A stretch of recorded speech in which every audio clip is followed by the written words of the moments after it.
Hello friends, once again you are most welcome to this channel Manoj sir SBL English classes. Friends, मैंने अपने पिछले video lecture में आपको direct indirect में assertive sentences को पढ़ाया था।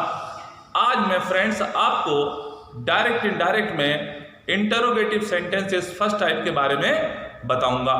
तो फ्रेंड्स, मैंने देखा है इसमें भी छात्रों को कई तरीके के डाउट्स बने रहते हैं। इन्हीं सारे डाउट्स को क्लियर करने के लिए फ्रेंड्स हम ये वीडियो बना रहे हैं।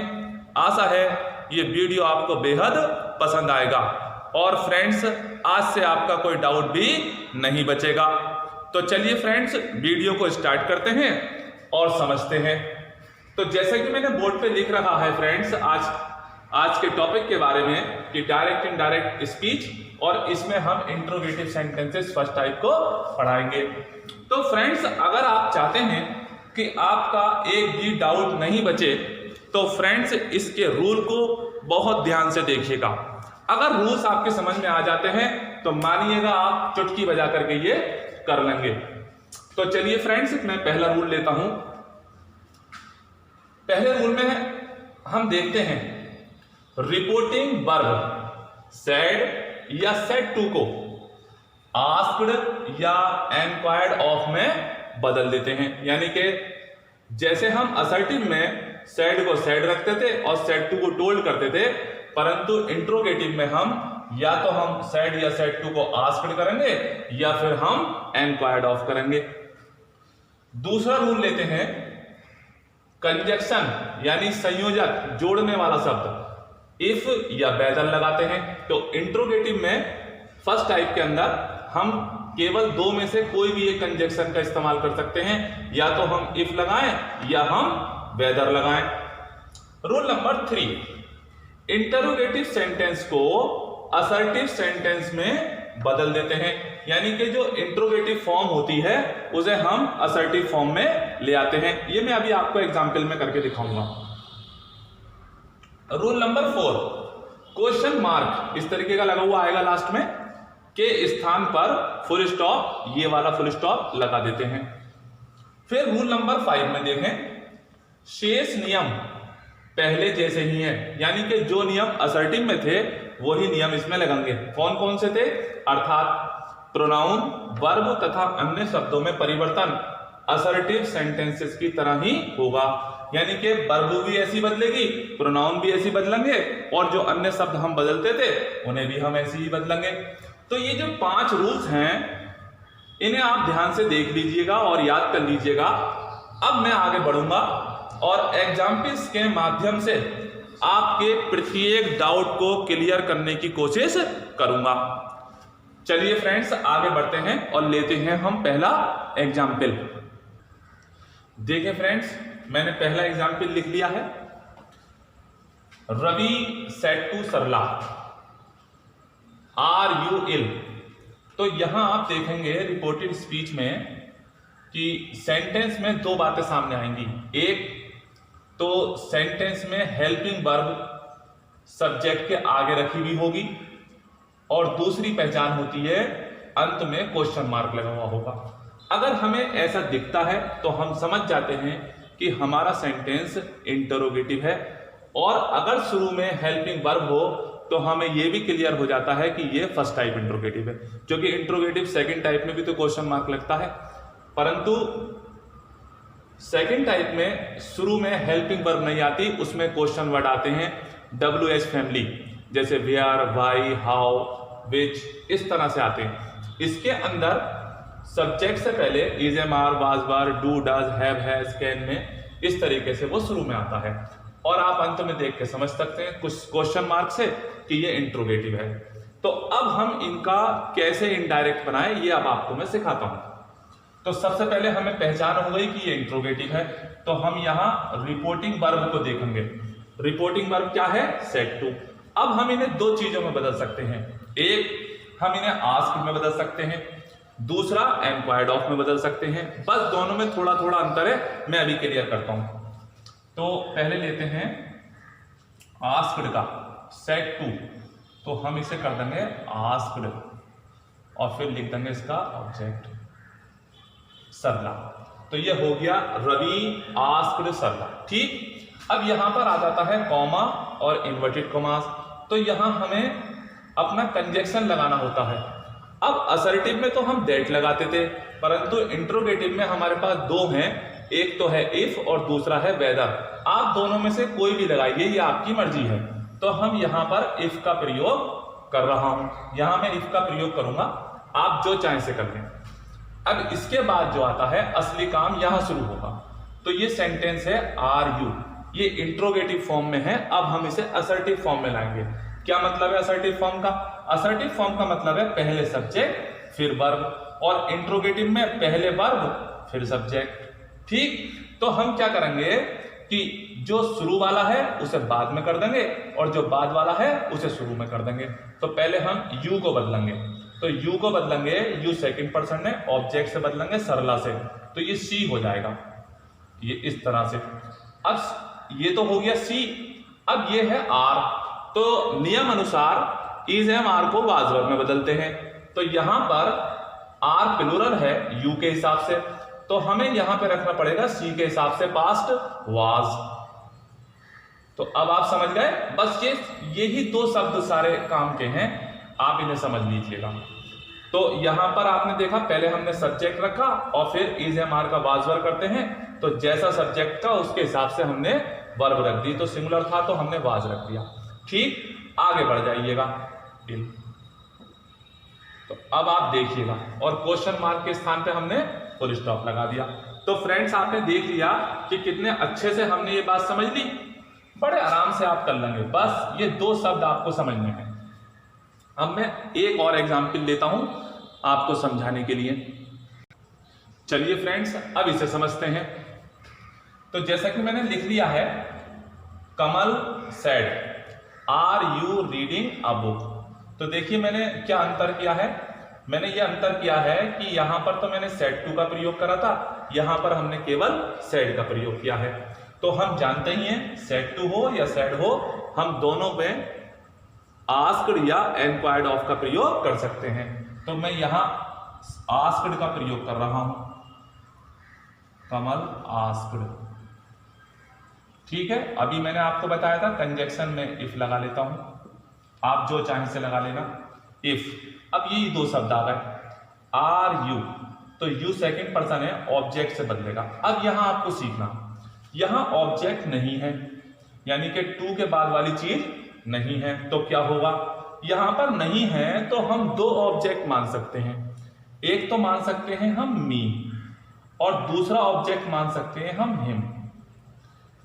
अब बाकी सही नियम तो ये है कि जैसा अर्थ निकले वैसे मान सकते हैं, लेकिन अगर हम अनाड़ी हैं तो इन दो में से कोई एक मान सकते हैं।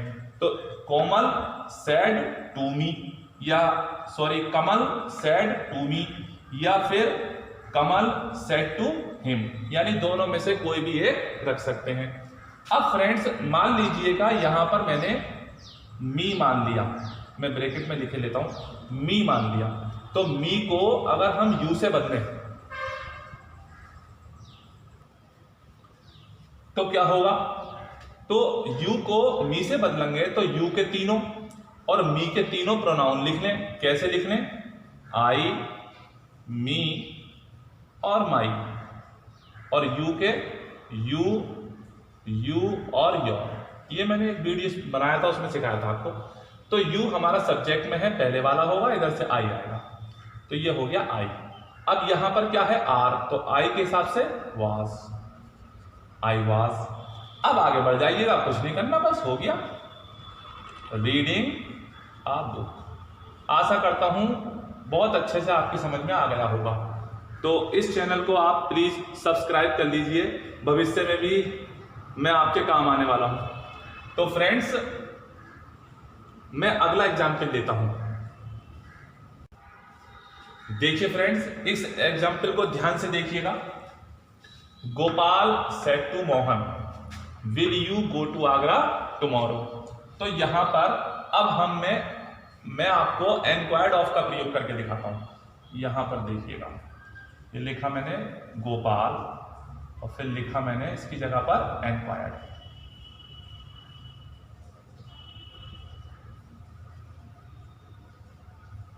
एनक्वायर्ड ऑफ मोहन। देखिएगा फ्रेंड्स, यहां हमने सेट टू को एनक्वायर्ड ऑफ कर दिया। अब क्या बात है जो मैं सिखाना चाहता था, बात यह है कि जब हम आस्क्ड लिखते हैं तो उसके बाद हमें ऑब्जेक्ट हो या ना हो फर्क नहीं पड़ता, लेकिन जब हम एनक्वायर्ड ऑफ लिखते हैं तो इसके बाद हमें ऑब्जेक्ट लिखना अनिवार्य होता है, यानी कंपलसरी होता है, हमें ऑफ के बाद ऑब्जेक्ट लिखना ही होता है। अब सवाल यह है कि कभी कभी हमारी जो रिपोर्टिंग स्पीच है वो सेट तक ही होती है, उसमें ऑब्जेक्ट नहीं होता है। तो ऐसी कंडीशन में अगर हम एनक्वायर्ड ऑफ का प्रयोग करें तो हमें ऑब्जेक्ट अपनी तरफ से लिखना होता है। आप बिना ऑब्जेक्ट के एनक्वायर्ड ऑफ का प्रयोग नहीं कर सकते।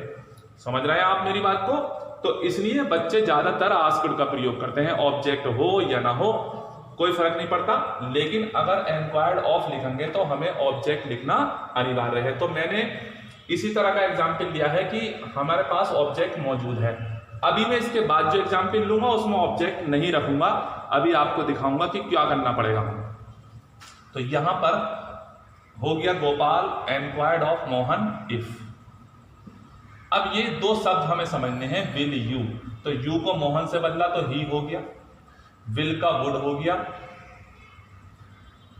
अब बाकी सब तो आप जानते ही हैं, would go to Agra tomorrow, tomorrow को भी बदलना होगा द नेक्स्ट डे, और फुल स्टॉप लगा दीजिएगा। तो इस तरीके से जो हमने बुनियादी बात सीखनी थी वो सीखनी थी, एक तो सेट टू को एनक्वायर्ड ऑफ में बदलना और दूसरा इंट्रोगेटिव सेंटेंस को असर्टिव में बदलना। बाकी सारे नियम तो आपको आते ही हैं, मैंने पिछले वीडियो में आपको सिखा दिए थे। अब मैं एक एग्जांपल और लेता हूं। देखिए फ्रेंड्स, अब कैसे हम क्या करते हैं, इस एग्जांपल को पहले पढ़ के देख लीजिएगा। Gopal said have you learned your lesson. तो सेंटेंस छोटा बड़ा इससे कोई फर्क नहीं पड़ता, हमें तो ये देखना होता है ये इंट्रोगेटिव है और शुरू में हेल्पिंग वर्ब भी रखी हुई है। तो हमें असर्टिव बनाने के लिए इन दो की जरूरत पड़ेगी और एक हमें सेड को चेंज करना होगा। तो क्या करेंगे, पहले तो गोपाल लिख लीजिएगा। अब यहां सेड को हम एनक्वायर्ड ऑफ में बदलते हैं। अब देखिएगा, कुछ बच्चे ऐसा कर लेते हैं, अब इसके बाद अगर आप ऑब्जेक्ट नहीं लिखेंगे तो ये गलत हो जाएगा। तो ऐसी कंडीशन में आप यहां ऑब्जेक्ट मानिए, क्या मानेंगे, या तो मी या हिम। तो मैं यहां पर हिम माने लेता हूं, ये तो देना पड़ा ऑब्जेक्ट नहीं। तो इस शब्द का जब आप प्रयोग करें तो आप विशेषता खास तौर पे आप इस बात का ध्यान रखें कि एनक्वायर्ड ऑफ के बाद हमें ऑब्जेक्ट देना ही होता है। अब आगे बढ़ेंगे हम, थोड़ा सा जरा साफ लिख दो।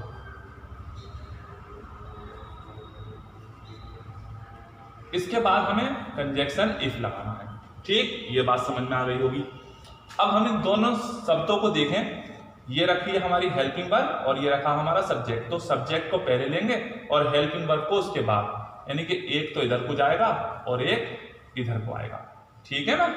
तो यू को बदलेंगे हिम से तो हो जाएगा ही, ठीक, और हैव का हैड, हैज हो या हैव हो दोनों हैड में बदलते हैं। आगे बढ़ेंगे, वर्ब ऐसी रहती है थर्ड फॉर्म लर्नड। अब योर आपका प्रोनाउन है, ये बदलेगा ही, तो हिम से बदलेंगे तो योर तीसरे नंबर का होता है तो ही का हिज हो जाएगा तीसरा नंबर, और लेसन को हम ऐसे लिख देंगे। तो अब आप फ्रेंड्स बिल्कुल अच्छे से समझ गए होंगे मैं जो बताना आपको चाहता था। बस यही एक अटक थी, जो परेशानी थी। अगर आपने इतना समझ लिया है तो यकीन मानिएगा फिर आपको इंट्रोगेटिव सेंटेंस फर्स्ट टाइप बनाने में कोई दिक्कत नहीं आने वाली है। तो फ्रेंड्स मैं आगे बढ़ता हूं। तो चलिए फ्रेंड्स अगला एग्जाम्पल देखते हैं। मैंने लिख लिया है, father said to me do you like this book. अब इस एग्जाम्पल में मैंने शुरू में डू रखा है, यानी कि जब सेंटेंस के शुरू में डू या डज आए तो उन्हें किस तरीके से करना चाहिए।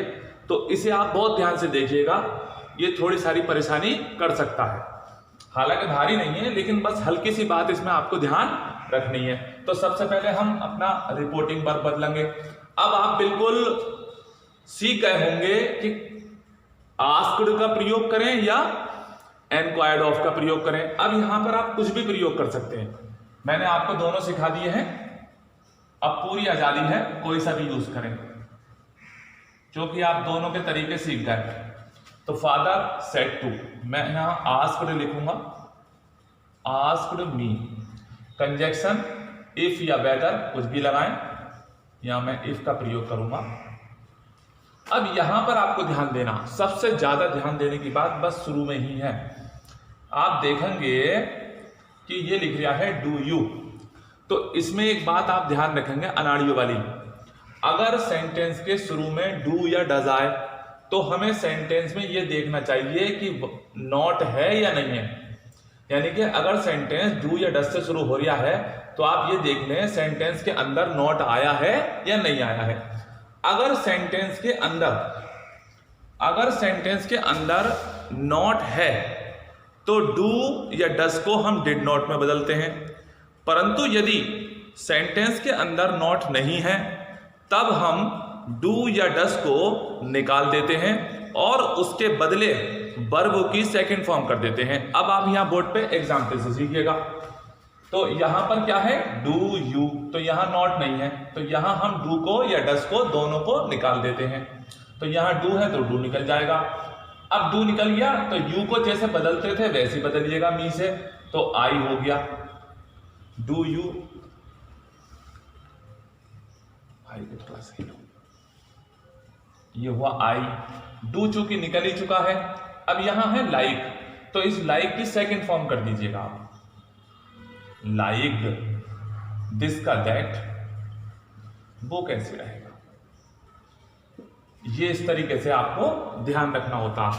बस आपको ध्यान रखना है शुरू में डू या डज आए तब हमें ये देखना चाहिए नॉट है या नहीं है। अगर नॉट है तो डू या डज को डिड नॉट में बदल देते हैं, और यदि नॉट नहीं है तो डू या डज को निकाल देते हैं, उसके बदले जो मेन वर्ब है उसकी सेकंड फॉर्म कर देते हैं। तो आप समझ गए। अब मैं एक नॉट वाला और लेता हूं ताकि बात और ज्यादा क्लियर हो सके। तो देखिए फ्रेंड्स, मैंने सेंटेंस लिख लिया है, Ramesh said to him do you not tell a lie. तो जैसा कि हम पिछले सारे सेंटेंसों में करते आए हैं, पहले सेड टू को बदल लें, रमेश आस्क्ड हिम, कंजक्शन लग गया इफ। अब यहां पर देखिएगा है शुरू डू से, अब ये डू से तो शुरू है लेकिन सेंटेंस में आगे नॉट हैगा, तो ऐसी कंडीशन में हम सब्जेक्ट को पहले बदल लें, यू को हिम से बदल लें, ही हो जाएगा। अब डू नॉट को डिड नॉट में बदलते हैं। अब आप समझ गए, यानी कि अलग अलग हैं परंतु है तो डू नॉट ही, तो डू नॉट को आप डिड नॉट में बदलेंगे। फिर उसके बाद आगे का सब ऐसे लिख देते हैं, टेल अ लाई। तो अब आप बिल्कुल अच्छे से समझ गए होंगे कि अगर डू या डज शुरू में आता है तो हमें सेंटेंस में देखना होता है कि नॉट है या नहीं है। नॉट ना हो तो इस तरीके से बनाइएगा, और नॉट हो तो इस तरीके से बनाइएगा। अब आप आगे बढ़ते हैं, चलिए देखिए फ्रेंड्स, मैंने लिखा है Mohan said did you beat him. तो यहां पर हमने जो रखा है वो शुरू में डिड रखा है। तो अब हम सीखेंगे कि अगर शुरू में डिड आए तो कैसे करना चाहिए। तो फ्रेंड्स, जैसा कि हम जानते हैं, पहले रिपोर्टिंग वर्ब को चेंज करते हैं, मोहन आस्क्ड इफ। अब देखिएगा कि जब सेंटेंस के शुरू में डिड आए तो हमें डिड वाले सेंटेंस को हेड में चेंज करना चाहिए, यानी डिड को हमें हेड में चेंज करना चाहिए। तो डिड का हेड हो जाता है, डिड इसमें निकलता नहीं है। जैसे डू डज में डू डज निकल जाता है बिना नॉट के, तो इसमें नॉट हो या ना हो पर डिड को हम हेड में ही बदलेंगे। तो पहले तो हमें यू को बदलना चाहिए, यू प्रोनाउन है तो प्रोनाउन को हम यू प्रोनाउन को हम ऑब्जेक्ट से बदलते हैं। ऑब्जेक्ट में यहां कुछ नहीं है तो यहां मानना पड़ेगा, जैसे कि मैंने पहले बताया था। तो यहां पर आप मान सकते हैं या तो मी मान सकते हैं या फिर हिम मान सकते हैं। तो यहां पर मैं मी मान लेता हूं, तो मी मानता हूं तो यू को मी से बदलूंगा तो आई हो जाएगा। तो अब आई के बाद इस डिड का ये देखिए हेड, ठीक, अब ये बहुत ही अनाड़ीपन से मैं बता रहा हूँ, वैसे नियम तो ये है कि पास्ट इंडेफिनिट को पास्ट परफेक्ट में बदलते हैं। तो आप बस पहचान याद रखिएगा, जब डिड आए तो आप उसका हेड कर दीजिएगा तो काम बन जाएगा। तो डिड का हेड हो गया। अब हेड के साथ ये बात ध्यान रखनी है कि जो भी वर्ब हो उसे थर्ड करना होता है, तो बीट की बीट इन थर्ड फॉर्म हो जाएगी। ये बात आप बिल्कुल ध्यान रखें।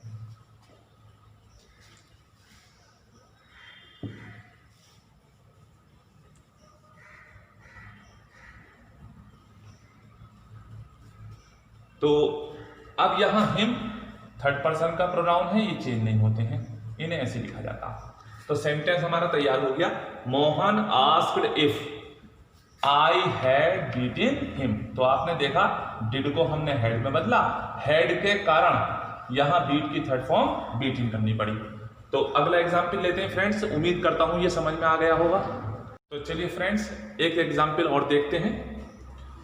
Mukesh said to his teacher sir may I go home. यहां हमने सर का इस्तेमाल किया है, सर शब्द दिया है। इसे कैसे करते हैं, तो जब भी कभी रिपोर्टेड स्पीच में सर आता है तो उसे हम रेस्पेक्टफुली से बदल देते हैं। आप समझ जाइएगा, सर शब्द बोला ही जब जाता है जब हम किसी को सम्मान से बोलें, तो इसे हटाने के लिए हमें रेस्पेक्टफुली वर्ड का प्रयोग करना होता है। तो सबसे पहले जैसे हम पहले से करते आए हैं, सेड टू को चेंज कर लें, मुकेश आस्क्ड हिज टीचर। आप यहां भी देख सकते हैं मुकेश ने अपने अध्यापक से कहा। अब कोई टीचर से बात करेगा तो सम्मान से ही करेगा, जाहिर सी बात है, तो वो सर करके बोलते हैं। तो एग्जाम में जब यूपी बोर्ड में ऐसे आते हैं तो बच्चों को काफी सारी कठिनाइयां होती हैं, वो समझ नहीं पाते हैं कि इसे कैसे करूं। तो आज आप सीख लीजिएगा, बहुत अच्छी तरीके से सिखाऊंगा। तो यहां आपने देख लिया मुकेश आस्क्ड हिज टीचर। अब यहां पर सर को हटाने के लिए हमें रेस्पेक्टफुली वर्ड का प्रयोग करना, रेस्पेक्टफुली। ठीक समझ गए। इसके बाद आपको कंजक्शन लगाना है इफ या वेदर, आप कुछ भी लगाएं। उम्मीद है समझ में बिल्कुल ठीक आया होगा। अब ये सेंटेंस यहां से शुरू होता है, मे आई गो होम। तो मे, जैसा कि मैं पहले बता चुका हूं, सब्जेक्ट को आगे कर देंगे और वर्ब को पीछे कर देंगे। तो पहले आई को बदल दीजिएगा सब्जेक्ट से, मुकेश से, तो यहां हो जाएगा आपका ही।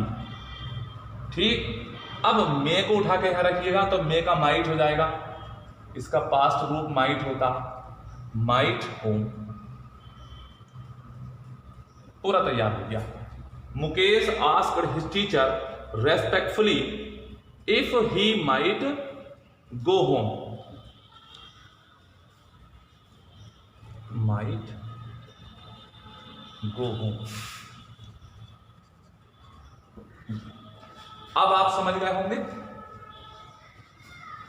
तो देखा फ्रेंड्स आपने, हमने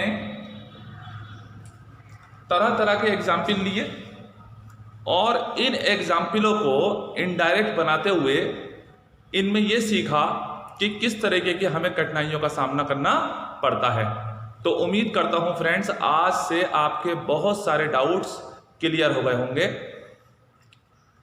फ्रेंड्स अगर यदि वीडियो आपको पसंद आता है तो इसे लाइक करें और मैं जैसा कि बता चुका हूं चैनल को सब्सक्राइब कर लें, भविष्य में भी शायद मैं आपके काम आऊं। तो फ्रेंड्स वीडियो को यहीं तक रखते हैं, अगले वीडियो में मिलते हैं। वीडियो देखने के लिए आपका बहुत बहुत धन्यवाद।